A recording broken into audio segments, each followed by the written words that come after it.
सर्वेभ्यः नमस्कारः।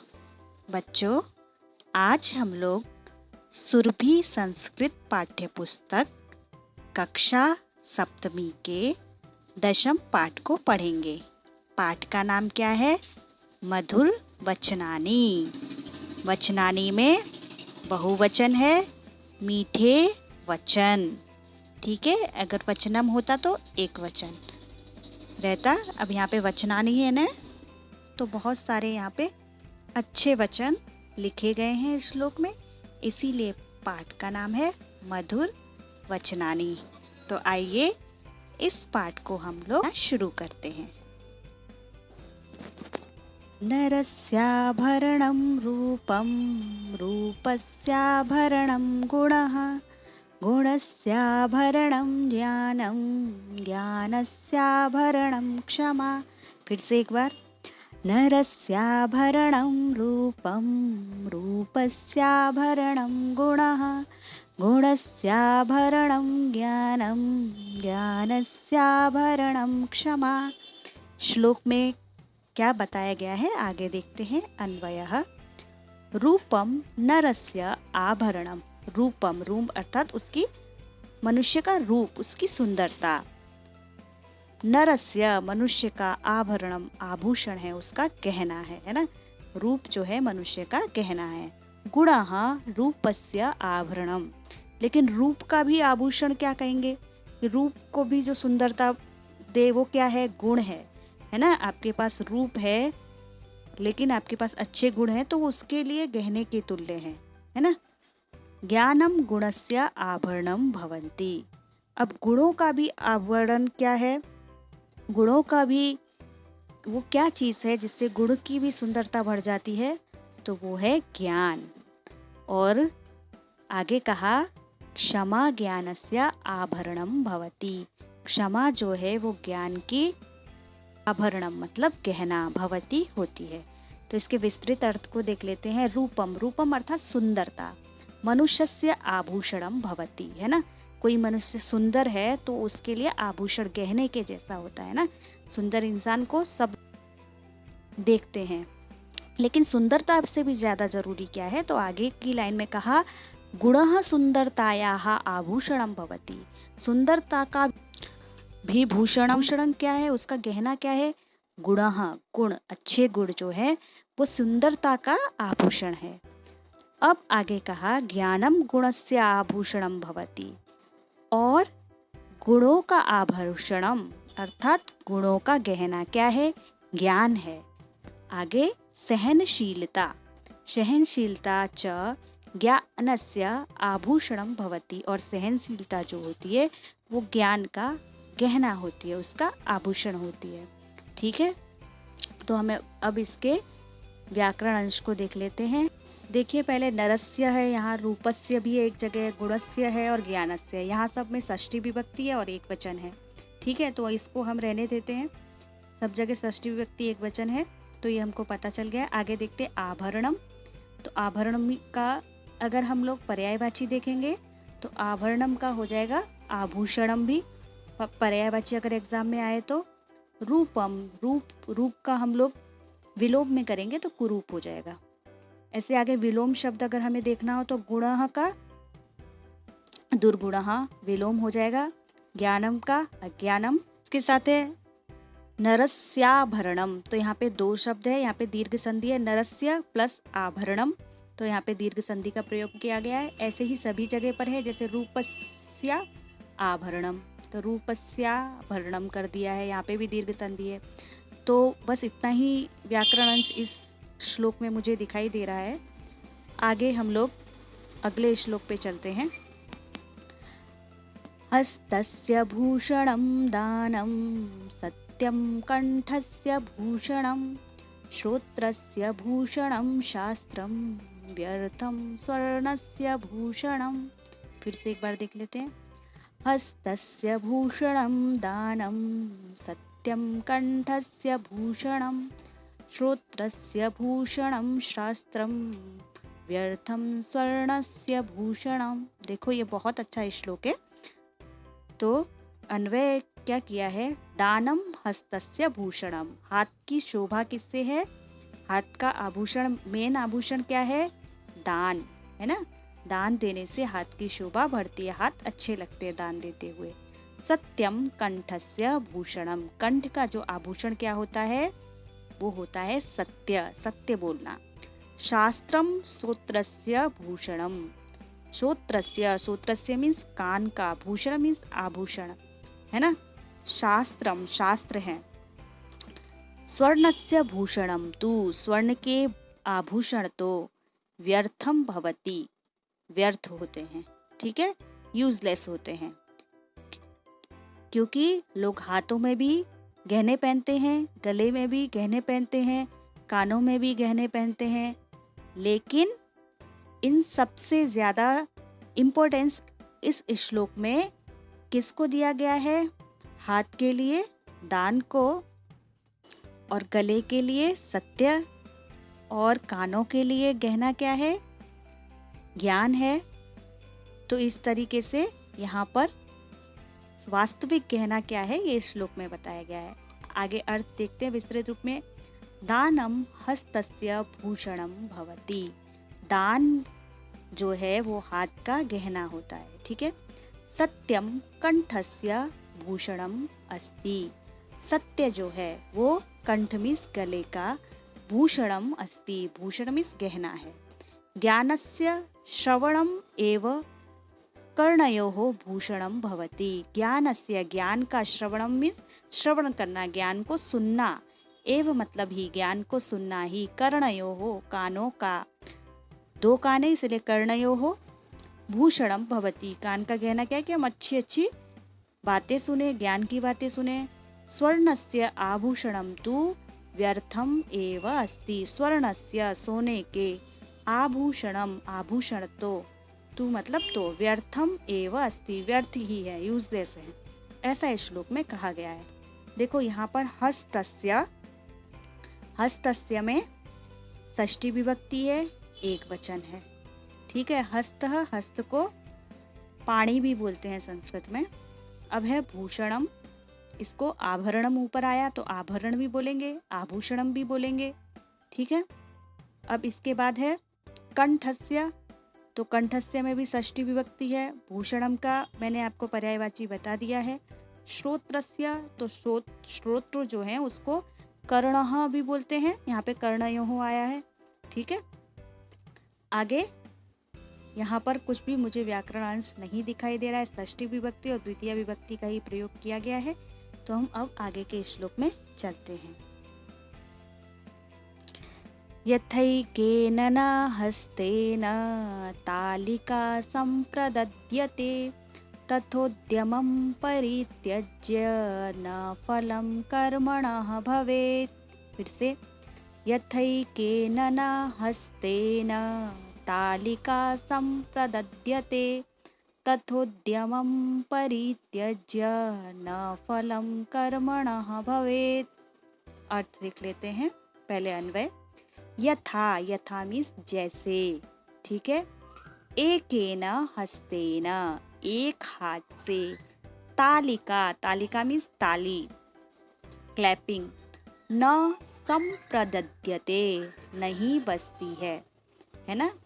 तथा वैसे ही, उद्यमम, उद्यम को, परिश्रम को, परित्यज्य छोड़ करके, कर्मणः कर्म का, फलम फल, न भवेत नहीं होता है। जैसे सिर्फ एक हाथ से ताली नहीं बजती है, वैसे ही परिश्रम को अगर छोड़ दिया तो सिर्फ भाग्य के बल पर काम नहीं होता है। तो हम इसका अर्थ देख लेते हैं।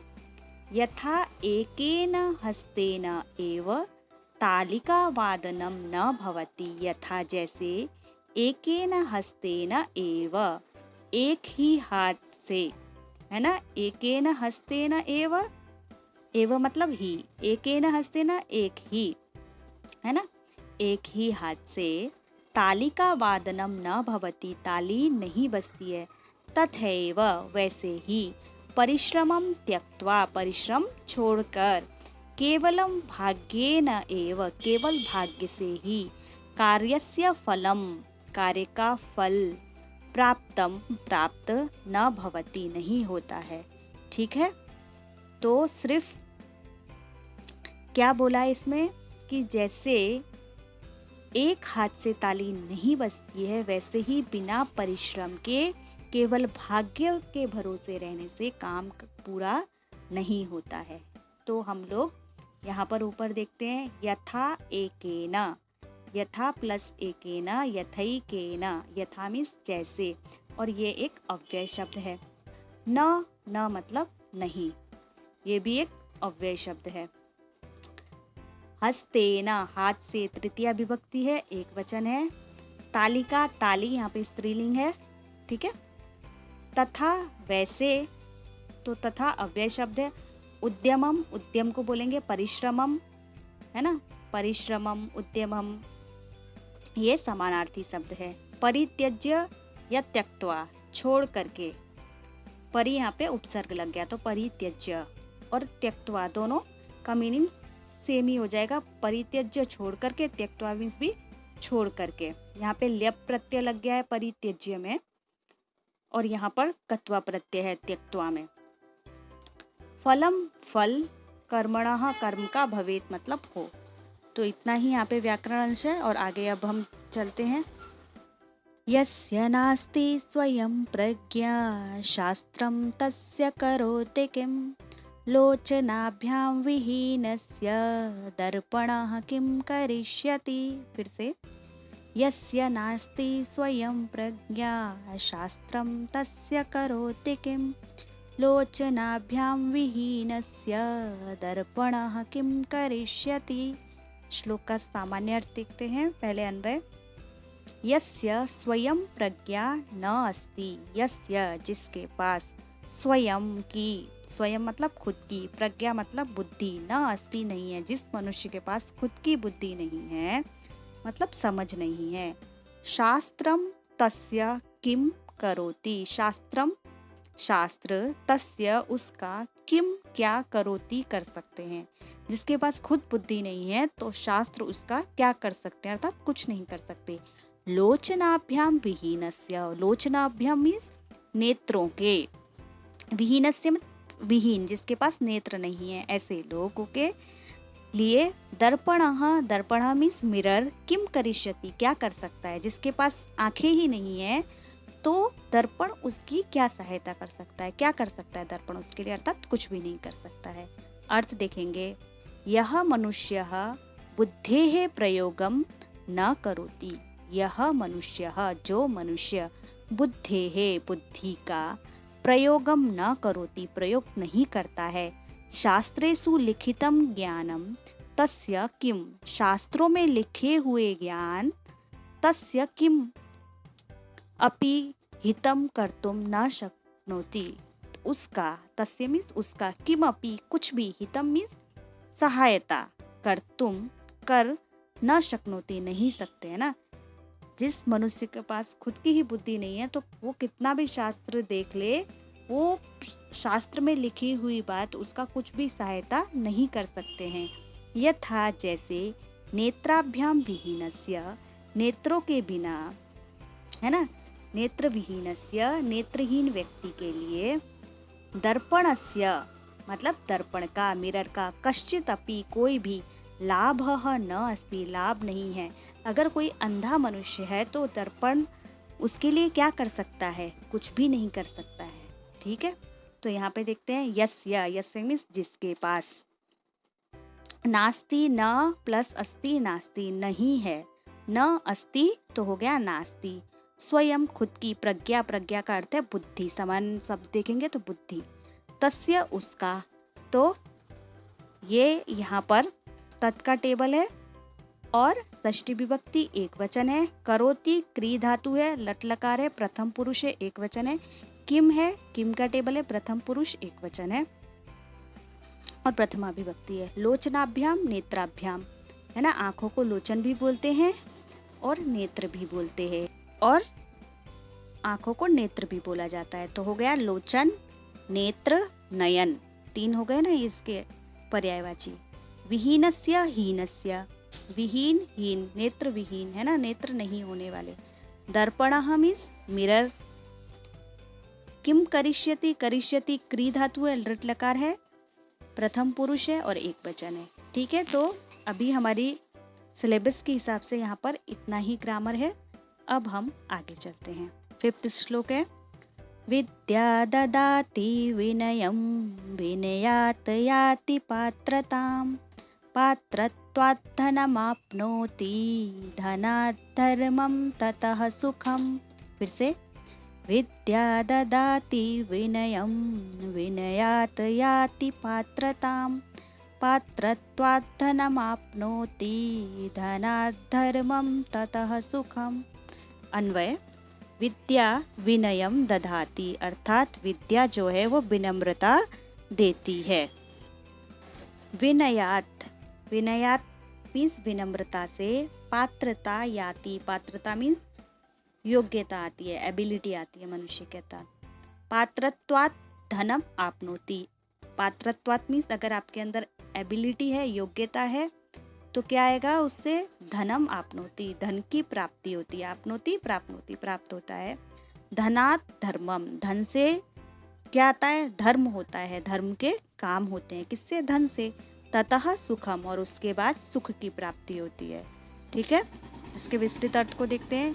विद्या विनयम दधाति, विद्या जो है वो विनम्रता देती है ना। विद्या प्राप्त करने से व्यक्ति हम्बल हो जाता है, पोलाइट हो जाता है। और क्या होता है, विनयात योग्यता प्राप्यते, जो व्यक्ति विनम्र होगा उसके अंदर योग्यता आती है, एबिलिटी आती है, क्योंकि वो सबके साथ में विनम्र होके रहता है, तो उसको ज़्यादा सीखने को मिलता है। ठीक है, योग्यतया धनम प्राप्यते, अगर आपके पास एबिलिटी है, योग्यता है, तो आपको धन भी जरूर प्राप्त होगा। धनेन धर्मस्य कार्याणि भवन्ति, धन होगा तो आप धर्म के अच्छे कामों को कर सकते हो। धर्मस्य कार्ये च मानवः सुखम प्राप्नोति, धर्म के काम, अच्छे काम करने से मनुष्य को सुख की प्राप्ति होती है। जब हम कोई अच्छा काम करते हैं तो हमें अंदर से अच्छी फीलिंग आती है, खुशी होती है। तो इसीलिए कहा कि धर्म के काम करने से मनुष्य को सुख प्राप्त होता है। तो यहाँ पे देखो, विद्या ये आकारांत स्त्रीलिंग शब्द है, प्रथमा विभक्ति है और एक वचन है। ठीक है, ददाती में दा धातु है, ददाती अर्थात देना है ना, देती है, दा धातु प्रथम पुरुष एक वचन है और लट लकार है। विनयात, विनय से, विनम्रता से, यहाँ पे पंचमी विभक्ति है ना, प्रथम पुरुष एक वचन है। याति आता है। ठीक है, ऐसे आगच्छति भी बोल सकते हैं और याति भी बोल सकते हैं, आता है।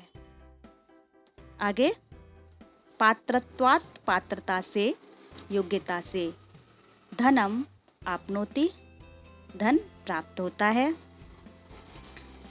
आगे, सुखम, सुखम का हम लोग विलोम कर सकते हैं दुखम, है ना।